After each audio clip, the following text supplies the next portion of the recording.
Every second of every day, intellectual property is being stolen. Whatever the intention of this type of violation, the consequences in the law are clear. Willing infringement on copyright may award between $150,000 to $200,000 per work infringed, not counting attorney fees. Criminal penalties are also a possible repercussion of copyright infringement.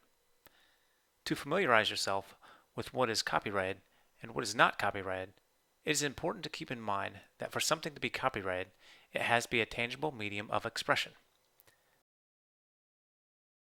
This applies to images, whether they are online, in a book, or an article.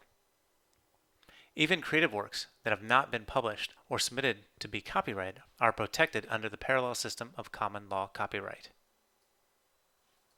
Using images that do not belong to you without the correct licensing is in fact stealing.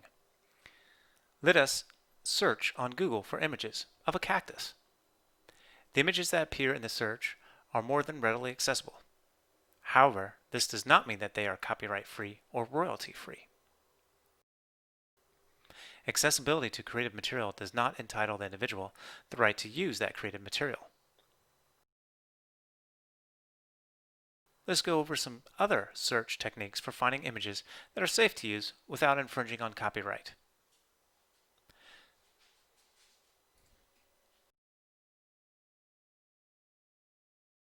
Within most search engines, there is a feature that allows the user to upload or copy a link to an image and search for similar images.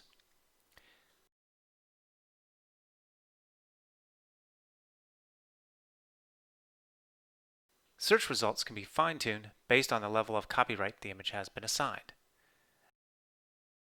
As a disclaimer, this is not foolproof and may require further research to determine whether or not the image is usable. This leads us to some recommended methods of acquiring images legally.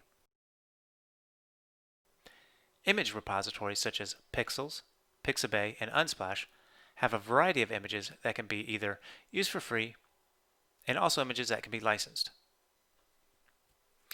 For example, if we use our search query from earlier and search cactus, we find results meeting the selection. Choose one of the images you see, and there's a download button followed by text stating that the image is of Creative Commons. This is where potential licensing comes into play. Pixabay gives users a variety of resolutions or quality levels for a given image. By default, the highest resolution that can be utilized is high definition or 1920 by 1080 pixels. For most users, HD resolution will be more than enough for the intended use.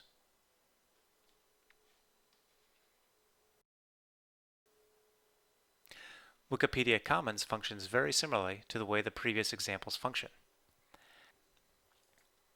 However, there are some differences. These include image quality and whether or not the image is up to date. Going forward, you should now have options to avoid copyright infringement. But what about everything else? Well, everything that was mentioned above regarding tangible medium of expression also applies across the board. Books, journals, articles, photos, videos, and even audio are all types of assets that can be protected. Audio may or may not be Creative Commons. The YouTube audio library has proven to be a valuable resource when it comes to utilizing copyrighted and uncopyrighted music.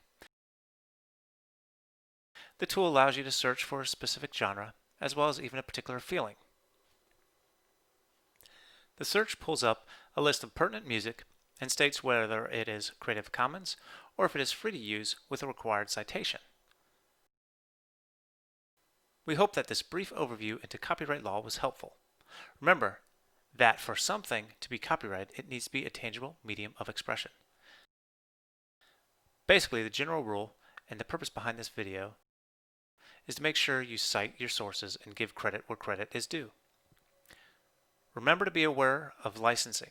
Just because an asset is free to use doesn't mean that you do not have to cite the source.